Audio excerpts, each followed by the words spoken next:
So as a homework assignment for you, even if your repertoire is small, you can make it small but mighty by adding all of this stylization. I think for beginners, the buzzsaw and butterfly are probably the two easiest moves to really start looking at stylizing, because like the butterfly, it's really easy to go up and down. It's on the same side of your body. You can move side to side with it. You can make it big in size, and you can start playing with each of those layers as a result.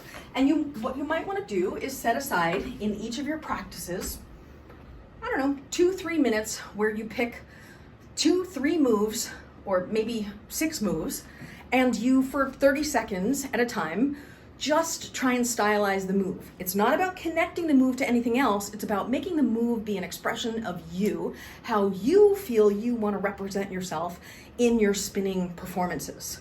And you may do 6 minutes, of which you find 10 seconds that you like style-wise. But if you record it, you'll have a sense of, this works, this doesn't, this doesn't, this doesn't, don't like this, don't like that. Ooh, this might work.